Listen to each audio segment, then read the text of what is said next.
আসসালামু আলাইকুম প্রিয় শিক্ষার্থীরা, আশা করি তোমরা অনেক ভালো আছো। আমরা তোমাদের চ্যাপ্টার 5-এর সর্বশেষ অ্যাক্টিভিটি 5.4.2 নিয়ে আজকে কাজ করব। এই সম্পূর্ণ চ্যাপ্টার 5 পুরোপুরি নির্ভর করতেছে কিভাবে একটি প্রবলেম সলিউশন এসে লেখা যায়। তোমরা ইতিপূর্বে জেনেছো অবশ্যই, একটি প্রবলেম সলিউশন এসে যদি আমরা লিখতে চাই আমাদেরকে 4টি ধাপ অতিক্রম করতে হয়। Introduction, body paragraph 1, body paragraph 2 এবং কনক্লুশন। আরও একটু অংশ তোমাদের বলে রাখি, একটা প্রবলেম সলিউশন এসে সুন্দরভাবে রেডি করতে চলে ইন্ট্রোডাকশানে যে বিষয়টা উল্লেখ করতে হবে সেটা হলো টপিক সেন্টেন্স এবং প্রবাবলি প্রবলেম। বডি প্যারাগ্রাফ 1-এ যে বিষয়টা আমাদের রেডি করতে হবে যে এখানে রিজন বা কজেসগুলো উল্লেখ করতে হবে এবং একটা এক্সাম্পল দিতে হবে। বডি প্যারাগ্রাফ 2-এ যেটা আমাদের রেডি করে রাখতে হবে সেটি হলো সলিউশন, সমাধানের বা উদাহরণের সাহায্যে। চতুর্থ ধাপ যে বিষয়টা রেডি করতে হবে সেটি হলো আমাদের একটা কনক্লুশন লিখতে হবে, উপসংহার, যেখানে আমরা পূর্বের আলোচনাকেই সামারি করে লিখতে হবে। তো এখানে আজকের অ্যাক্টিভিটি যেটা রয়েছে সেটি হলো তোমাদের যে একটা প্রবলেম সলিউশন এসে রেডি করতে হবে, তার বিষয়াবলী এখানে দিয়ে দেওয়া রয়েছে। তোমরা ইংরেজিটা পড়ে নিতে পারো এবং বাংলা অর্থ এখানে দিয়ে দেওয়া রয়েছে। আমাদের মূল যে টপিকটা হলো রিসাইক্লিং সিস্টেম। এখানে বিভিন্ন ধাপ রয়েছে। ধাপের মূল যে বিষয়টি রয়েছে, প্রথমে রিসাইক্লিং সম্পর্কে তোমার ধারণা নিতে হবে। রিসাইক্লিং শব্দটা বলতে তুমি কি বোঝো? রিসাইক্লিং তোমরা অনেকের মুখে শুনে এসেছো। আমরা অব্যবহৃত নষ্ট জিনিস যেগুলো আশেপাশে ফেলে দেই, যেগুলো পরিবেশ নষ্ট করে এবং আমাদের স্বাস্থ্য ঝুঁকি দেখা দেয় যেগুলোর কারণে, সেগুলো ফেলে না দিয়ে পুনরায় যদি আমরা সেগুলো ব্যবহারযোগ্য করে তুলি এবং পুনরায় ব্যবহার করি তাহলে সেই সিস্টেমটাকে রিসাইক্লিং সিস্টেম বলে। এই রিসাইক্লিং সিস্টেমের উপরেই তোমাকে এসেটা তৈরি করতে হবে এবং তোমাদের বিদ্যালয় এর সাথে সংশ্লিষ্ট, অর্থাৎ বিদ্যালয়ে তুমি যে সকল সমস্যার সম্মুখীন হচ্ছ এমন একটি সমস্যা হলো তোমার এই রিসাইক্লিং সিস্টেম। তাহলে দেখো, প্রথম যে প্রক্রিয়াটা তোমাকে এ সম্পর্কে ডিটেলস জানতে হবে। শিক্ষক বা তোমার সহপাঠী বাবা মাও হতে পারে। তারপর কি করতে হবে, তোমাকে একটা প্ল্যান তৈরি করতে হবে এটা লেখার জন্য। তারপর ফার্স্ট স্টেপ তোমাকে ইন্ট্রোডাকশান রেডি করতে হবে, যেটা একটু আগে আমি বলে দিলাম। তারপর যে সিস্টেমটা বললাম, তোমাকে বডি প্যারাগ্রাফ 1 রেডি করতে হবে, কজেস এবং এখানে বিভিন্ন ধরনের তোমাকে এক্সাম্পল দিতে হবে। দেন অ্যাগেইন বডি প্যারাগ্রাফের সলিউশন দিতে হবে। দেন তোমাকে কি করতে হবে, ফাইনালি তোমাকে কনক্লুশন নিয়ে আসতে হবে সামারাইজ করে। সবসময় মনে রাখবে এখানে অবশ্যই তোমাকে কিছু কোহেসিভ ডিভাইস ব্যবহার করতে হবে। কোহেসিভ ডিভাইস কোনগুলো? Use of conjunction. তোমাকে firstly, secondly, gradually, in fine এগুলো ব্যবহার করতে হবে। তাই তুমি ইচ্ছামতো লিখলেই হবে না, তোমাকে নির্দিষ্ট কিছু নিয়মের ভেতর দিয়ে এটি রেডি করতে হবে। আর এটি অবশ্যই তোমার চ্যাপ্টার 5-এর একটা মূল্যায়নের অংশ। তুমি যদি ভালো করে এটা লিখতে পারো তাহলে যে কোনো বিষয়ের প্রবলেম সলিউশন এসে আসলে আমি আশা রাখি তুমি সুন্দর করে লিখতে পারবে। তাহলে চলো আমরা রিসাইক্লিং সম্পর্কে যে এসিটি হবে সেটি আমরা ধারাবাহিকভাবে দেখে আসি 4টা পার্টে, যেখানে বাংলা অর্থগুলো অবশ্যই তোমরা ডিসক্রিপশন বক্সে পাবে। চলো দেখে আসি। প্রথমেই আমরা দেখে নিব ইন্ট্রোডাকশান। এখানে ইন্ট্রোডাকশান লিখে দেওয়া হয়নি, তোমরাও লিখতে পারবে না। এটা হলো তোমার প্যারা, মনে মনে ধরে নিতে হবে, এটা তুমি ইন্ট্রোডাকশানের জন্য রেডি করে নিচ্ছ। Schools can play an important role in the developing a sense of responsibility among students for the environment. আসলে স্কুলই একমাত্র ভূমিকা পালন করতে পারে ছাত্রছাত্রীদের মধ্যে দায়িত্ব গঠনের ক্ষেত্রে পরিবেশ কীভাবে সুন্দর রাখতে হয়। Schools produce a lot of waste. School কী করে, অনেক ধরনের ময়লা প্রতিনিয়ত নির্গত করে। Because they are busy with students and activities. স্টুডেন্টের সাথে কাজ করতে হয়, সেক্ষেত্রে তারা অনেক নোংরা জিনিসপত্র প্রয়োজনের তাগিদেই ফেলে দিতে হয়, কারণ এগুলো আগে তারা ব্যবহার করে। The establishment of an effective recycling system within the school premises শব্দের অর্থ কিন্তু প্রমিস এই টাইপের, যে ওয়াদাবদ্ধ, is one of the crucial বিশেষ অ্যাসপেক্ট মানে দিক অফ দিস রেসপন্সিবিলিটি। আসলে রিসাইক্লিং সিস্টেমটা যদি আমরা এটা করতে পারি, এটা গুরুত্বপূর্ণ একটা ভূমিকা পালন করে থাকবে এদিক থেকে। হোয়াইল সাইক্লিং ইনিশিয়েটিভ আর ওয়াইডেন, এই যে দেখো যখন এই সাইক্লিংটা ইনিশিয়েটিভ মানে কার্যকরী পদক্ষেপ বৃদ্ধি করা হবে, দ্য ইফিসিয়েন্সি কার্যকারিতা অফ মেনি স্কুল, অনেক স্কুলের recycling programme is not effective. যদি আমরা এটা ঠিকভাবে প্রোগ্রামটা ইফিসিয়েন্ট করতে চাই, কার্যকরী করতে চাই, তাহলে প্রোগ্রামস শুধু এফেক্টিভ হবে না, আরও অন্যান্য নিতে হবে। কীরকম? দিস এসে উইল এক্সামিন, এই এসেটা তোমাকে পরীক্ষায় মানে তোমাকে পরিদর্শন করাবে the difficulties that school recycling program face. এই এসের মাধ্যমে আমরা জানতে পারবো যে স্কুলগুলো রিসাইক্লিং করতে কী ধরনের প্রবলেম মোকাবেলা করে। আইডেন্টিফাই দ্য রুট কাজেস, আমরা মূল কারণগুলো আইডেন্টিফাই করতে পারবো এই অফ দিস ইস্যু, এই বিষয়ে, অ্যান্ড প্রপোসেস এবং কিছু সমাধান দিতে পারবো। প্র্যাকটিক্যাল সলিউশন, বাস্তবিক কিছু সমাধান দিতে পারবো, যেগুলো কী করবে, রেভলিউশনাইজ waste management within educational institute, যেগুলো বিপ্লব নিয়ে আসবে। আমি চাইলেই ইচ্ছা করলে এটা সহজ করে লিখতে পারতাম বা কনজাংশন ব্যবহার নাও করতে পারতাম, কিন্তু আসলে আমাদের যে এই প্রবলেম সলিউশন এসে তার এর ক্যাটাগরির বাইরে লেখা সম্ভব নয়। তাই তোমরা এই 2-3 বার এই অর্থটা পড়ে নিবে, এবং আমি এর অর্থটা স্ক্রিনে দিয়ে দিচ্ছি। তাছাড়াও তোমরা যারা পাবে না তারা অবশ্যই এটি কী করবে, ডিসক্রিপশন বক্সে অর্থ দেওয়া থাকবে, 2-3 বার পড়ে নিবে। এর মূল বিষয়টাই হলো যে আমাদের বিদ্যালয়ের মধ্যে যে পরিবেশ দূষণ হচ্ছে, এর অন্যতম কারণ হলো আমরা রিসাইকেল করতে পারি না।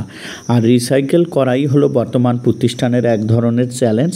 আমরা এই রচনার মাধ্যমে কি জানতে পারবো, যে এই রিসাইকেল করার পদ্ধতিগুলো কি কি এবং সম্ভাব্য সমস্যা কি কি আমরা ফেস করি, এবং এর সুন্দর সমাধান কিভাবে দেওয়া যায়। ইন্ট্রোডাকশান এটা লিখলেই এনাফ। আমরা দ্বিতীয় ধাপে আসি। দ্বিতীয় ধাপের আমাদের নাম কি? আমাদের দ্বিতীয় ধাপের নাম হলো body paragraph 1। Body paragraph 1, there are several factors for this of school recycling programs. বিভিন্ন বিষয় জড়িত থাকে একটা স্কুলের রিসাইকেল প্রোগ্রামের ক্ষেত্রে। ফার্স্টলি দেখো, এই ফার্স্টলি কথাটা ব্যবহার হয়েছে কনজাংশন হিসাবে। ইনসাফিসিয়েন্ট মানে অপর্যাপ্ত অ্যাওয়ারনেস মানে সচেতনতা। প্রথমত অপর্যাপ্ত সচেতনতা হতে পারে, and lack of knowledge among the students, they don't know about the importance of recycling. আসলে আমাদের মধ্যে অনেক জ্ঞানের অভাব রয়েছে, আমরা রিসাইক্লিং সম্পর্কে জানি না। আর এটা ছাত্র শিক্ষক উভয়েরই, এটা হলো প্রথম কারণ। দ্বিতীয় কারণটা কি? The absence of clear recycling policies and suitable disposal facilities. আসলে দ্বিতীয় কারণটাই হলো যে আমরা যে এই রিসাইক্লিং ময়লাগুলো ফেলবো বা প্রক্রিয়াজাত করব, তার সঠিক প্রক্রিয়া আমাদের মধ্যে নেই। Which are the main fact to this, এই বিষয়টার মধ্যে এটাও একটা অন্যতম কারণ। থার্ডলি দেখো, ফার্স্টলি ব্যবহার করেছি, সেকেন্ডলি ব্যবহার করেছি, থার্ডলি, এগুলো কিন্তু রিজন দিচ্ছি। এই রিজনগুলো তুমি নিজের মতো করেও লিখতে পারো। insufficient cooperations between students, instructors and the administrative bodies may hamper the development of the implementation of the successful recycling program. Recycling program এর তৃতীয় নম্বর যে প্রবলেমটা হলো আমাদের মধ্যে সহযোগিতা নেই। কোঅপারেশন মানে সহযোগিতা, কাদের মধ্যে নেই? ছাত্রছাত্রী, টিচার্স এবং যারা আমাদের দায়িত্বপ্রাপ্ত অথরিটি রয়েছে তাদের মধ্যে, এবং সঠিক বাস্তবায়ন। ইমপ্লিমেন্টেশন মানে বাস্তবায়ন, একটা সঠিক বাস্তবায়ন যে করব এটার অভাব রয়েছে আমাদের সহযোগিতার। দেখো 4 নম্বরে আসে আমি মোরওভার ব্যবহার করেছি, মানে তাছাড়াও লেস ইনফ্রাস্ট্রাকচার মানে অভ্যন্তরীণ গঠন। আমাদের যে অভ্যন্তরীণ স্কুলের গঠন আছে এটাও একটু সমস্যা আমাদের জন্য। And outdated facilities can makes recycling painful, মানে এই যে আমাদের বাইরে গিয়ে ময়লা ফেলতে হয়, এটাও আমাদের কি হচ্ছে, একটা পেইনফুল কাজ। টাইম কনজিউমিং মানে হলো সময় সাপেক্ষ ব্যাপার। ডিসকারেজিং অ্যাক্টিভ এঙ্গেজমেন্ট, যারা অ্যাক্টিভ তাদেরকে আমরা ডিসকারেজ করি। ডিসকারেজ মানে কি, তাদেরকে মানে আমরা নিরুৎসাহিত করি। Finally there is a budget problem here, এখানে একটা বাজেট প্রবলেম আছে। আর বাজেট বলতে অর্থনৈতিক যে ব্যাপারটা থাকে, বাজেট প্রণয়ন, সেটার কথা বলেছে। If there is no actual budget, যদি এখানে কোনো ধরনের বাজেট না থাকে, it will not be possible to reflect such rules, আসলে এই ধরনের রুল বাস্তবায়ন করা সম্ভব হবে না। Every work will be interrupted, সব কাজেই বাধাপ্রাপ্ত হবে। আমরা ফার্স্টলি একটা কারণ দিয়েছি, সেকেন্ডলি একটা কারণ দিয়েছি, থার্ডলি দিয়েছি, তারপর আমরা মোর ওভার দিয়েছি, ফাইনালি দিয়েছি, তারপরে মোট 5টা কারণ দিলাম আমরা যে রিসাইক্লিং করতে গিয়ে কি সমস্যা হয় আমাদের বিদ্যালয়গুলোতে, অর্থাৎ কেন আমরা এই প্রোগ্রামটা চালিয়ে যেতে পারি না। এখানে বাজেট থেকে, স্টুডেন্টের সচেতনতা থেকে বিভিন্ন দিক চলে আসছে বডি প্যারাগ্রাফ 1-এ। অর্থাৎ বডি প্যারাগ্রাফ 1-এর মূল বিষয়টাই হলো কি, তোমার বাজেট সমস্যা যেগুলো, রিজন যেগুলো। আর এখানে উদাহরণ যদি তুমি চাও, ফাইনালি কিন্তু উদাহরণ চলে আসছে যে বাজেট প্রণয়নটা এখানে উদাহরণ, একটা উদাহরণ দিয়ে দেখা দিচ্ছে যে যেটা আসলে সমস্যার মূল কারণ। আসলে উদাহরণ যদি বাস্তবিকভাবে নিতে চাও এই প্রবলেমে সম্ভব না, তাই এই উদাহরণটাই উপযুক্ত। আমরা বডি প্যারাগ্রাফ এবার 2-এ আসি। 2-এ একটু বডি প্যারাগ্রাফ বেশি রয়েছে, একটু আমরা দেখার চেষ্টা করি ব্যাপারটা। এইখানে দেখো যে multifaceted approach is necessary to address this challenges, এটা কিন্তু সলিউশন। বহুমুখী অ্যাপ্রোচ মানে দিক লাগবে আমাদের এই সমস্যা, এই চ্যালেঞ্জগুলো সলভ করতে। ফার্স্ট অ্যান্ড ফেয়ারমোস্ট, প্রথম এবং প্রধান যেটা হলো রেজিং অ্যাওয়ারনেস ইজ ক্রুশিয়াল, সচেতনতা বৃদ্ধি করতে হবে। Educational initiative should be implemented to raise awareness, প্রথমেই যেটা করতে হবে এডুকেশনাল যে ইনিশিয়েটিভ পদক্ষেপগুলো বাস্তবায়ন করতে হবে সচেতনতার মাধ্যমে। We should make the students proper educate and staff about proper sorting techniques, আমাদের কি করতে হবে, তাদেরকে এডুকেট করতে হবে এবং প্রপার সর্টিং টেকনিকগুলো তাদের শেখাইতে হবে, যে ময়লা কীভাবে সুন্দরভাবে টেকনিকের সহকারে আসলে বাছাইকরণ করতে হয়। সব ময়লা তো পচনশীল, যেগুলো আলাদা করতে হবে, যেগুলো রিসাইকেল করার জন্য সেগুলো আলাদা করতে হবে, নিয়মগুলো শেখাতে হবে। Importance of recycling and the environmental benefits, তাদেরকে এই বিষয়গুলো শেখাইতে হবে। 1 নম্বর গেল। 2 নম্বরে দেখো সেকেন্ডলি অর্থাৎ সমাধানের ক্ষেত্রে আমরা এই কানেক্টরস বা কোহেসিভ ডিভাইসগুলো ব্যবহার করতেছি। ইনহ্যান্স ইন্সপেক্টরস ইনস ক্রুশিয়াল, এই যে প্রবলেমগুলো আমরা বডি প্যারাগ্রাফ 1-এ দেখিয়েছি, সেই বডি প্যারাগ্রাফ 1-এর প্রবলেমগুলোই কিন্তু সলিউশন আকারে লিখতেছি আমরা, যে আমাদের অভ্যন্তরিক গঠন বৃদ্ধি করতে হবে। Bin should be arrange everywhere, ঝুড়ি রাখতে হবে বিদ্যালয়ের সবখানে। To throw the garbage in the appropriate place, সঠিক জায়গায় যেন ময়লাগুলো ফেলতে পারে। They should be marked in such a way that everyone can throw garbage there, নির্দিষ্টভাবে ঝুড়িগুলো রাখতে হবে এবং সেগুলো কী করতে, মার্ক করে দিতে হবে, জানে কোন ঝুড়িতে কোন ধরনের ময়লাগুলো তারা ফেলবে। তারপর দেখো তৃতীয়ত stabilising A recycling committee comprise of স্টুডেন্টকে নিয়ে একটা কমিটি গঠন করতে হবে, যেখানে টিচার্স থাকবে এবং অ্যাডমিনিস্ট্রেটিভ স্টাফ থাকবে যারা এই বিষয়গুলো পর্যবেক্ষণ করবে। এটা আমরা 3 নম্বরে দিলাম। 4 নম্বরে talk to the local people about this aid forming them, স্থানীয় লোকের সহযোগিতা লাগলে নিতে হবে যাতে ওরাও এটাতে সহযোগিতা করতে পারে। Advancing the work through budget as well as financial support, এই যে প্রবলেমটা যেটা আমরা উদাহরণে দিয়েছিলাম, যে বাজেট থাকতে হবে, অর্থ যদি না থাকে তাহলে তুমি কোনো কাজই করতে পারবা না, সেটা যে কোনো কাজ হোক, এর জন্য অর্থ বরাদ্দ থাকতে হবে। ইন অ্যাডিশন মানে তাছাড়াও incentives can further motivates participation, এই কথাটা ভালো করে বুঝতে পারো। ইনসেন্টিভ মানে পুরস্কার, যারা এই কাজে মূলত বেশি অ্যাক্টিভ তাদেরকে পুরস্কারের ব্যবস্থা করতে হবে। সাচ অ্যাজ রিওয়ার্ডিং ক্লাসরুম ইন্ডিভিজুয়ালের মধ্যে যারা স্বতন্ত্রভাবে কাজ করবে তাদেরকে পুরস্কার দিতে হবে। ফর অ্যাচিভিং রিসাইকেলিং গোলস, কোনো ক্লাসকে নির্দিষ্টভাবে পুরস্কার দেওয়া যেতে পারে, যে ক্লাসটা বেশি এগুলো কাজের সাথে ইনভলভ সেই ক্লাসকে পুরস্কৃত করলে সবাই খুশি হবে এবং এই কাজে এগিয়ে যাবে। Finally technology can play a vital role in providing interactive learning environment about recycling, এই যে আর টেকনিক্যাল ইস্যুগুলো বা প্রযুক্তির মাধ্যমেও আমরা এগুলো শেখাতে পারি।